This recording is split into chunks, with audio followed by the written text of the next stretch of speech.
আসসালামু আলাইকুম। আপনাদের সবাইকে শুভেচ্ছা জানাচ্ছি। আমি তানভীর হাসান। প্রিয় দর্শক, বিগত অন্তর্বর্তীকালীন সরকারের সাবেক প্রধান উপদেষ্টা ডক্টর ইউনূস তার বিরুদ্ধে ঢাকার একটি আদালতে মামলা দায়ের করেছেন একজন সংসদ সদস্য।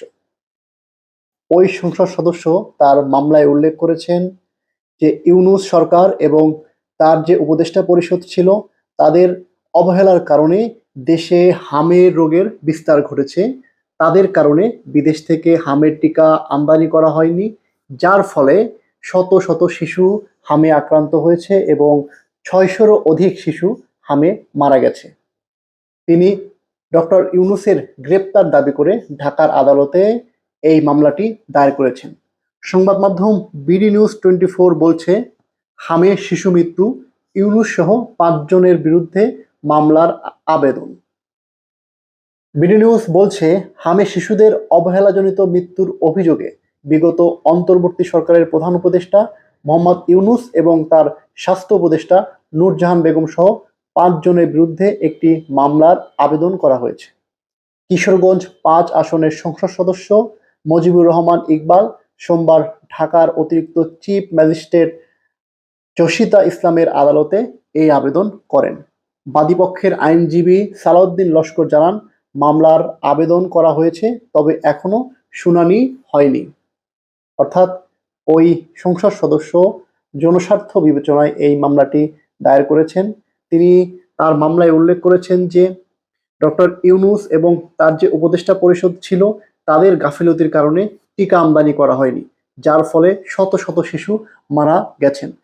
ডক্টর ইউনূস এবং নূরজাহান বেগম ছাড়াও স্বাস্থ্য ও পরিবার কল্যাণ মন্ত্রণালয়ের সাবেক সচিব মোহাম্মদ সাইদুর রহমান, সাবেক প্রধান উপদেষ্টার বিশেষ সহকারী অধ্যাপক ডক্টর মোহাম্মদ সাইদুর রহমান এবং স্বাস্থ্য অধিদপ্তরের সাবেক মহাপরিচালক অধ্যাপক ডক্টর মোহাম্মদ আবু জাফরকে এই মামলার আসামি করে আর্জি জানানো হয়েছে।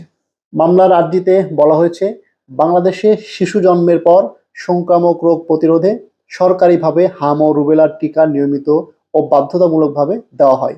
বিভিন্ন সংক্রামক রোগের টিকাসহ রুবেলা ভ্যাকসিন শুরু থেকেই বাংলাদেশে ইউনিসেফ থেকে আমদানি করা হয়। মোহাম্মদ ইউনূসের নেতৃত্বাধীন সরকার হাম রুবেলার টিকা আমদানি বন্ধ করে দেয়। পরে ওপেন টেন্ডার বা উন্মুক্ত দরপত্র প্রক্রিয়ায় টিকা আমদানির সিদ্ধান্ত নেওয়া হলেও দীর্ঘ ১.৫ বছর সময় ক্ষেপণ করা হয়, যার ফলে দেশে টিকার তীব্র সংকট দেখা দেয়।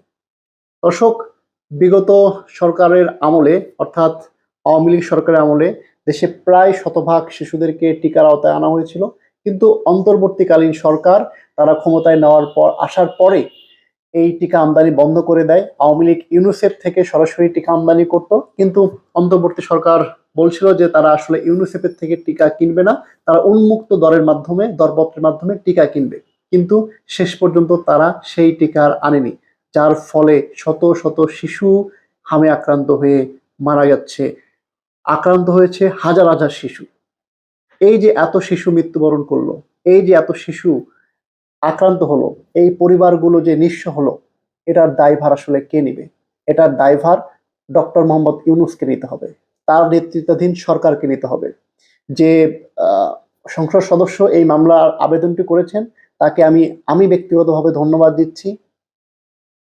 তার আবেদনের প্রেক্ষিতে আদালতের উচিত এই মামলাটি গ্রহণ করা এবং সরকারের উচিত ডক্টর মোহাম্মদ ইউনূসকে গ্রেপ্তার করা এবং ডক্টর মোহাম্মদ ইউনূসের স্বাস্থ্য উপদেষ্টাকেও গ্রেপ্তার করা। কারণ তারা যে অন্যায় করেছেন, ৬৫০ শিশু মৃত্যুবরণ করেছে এখন পর্যন্ত। এই প্রতিটি শিশুর মৃত্যুর জন্য বিগত অন্তর্বর্তীকালীন সরকার দায়ী। প্রিয় দর্শক, আপনাদের কি মনে হয়, বিগত অন্তর্বর্তীকালীন সরকারের জন্যই কি এই এতগুলো শিশু জীবন হারালো?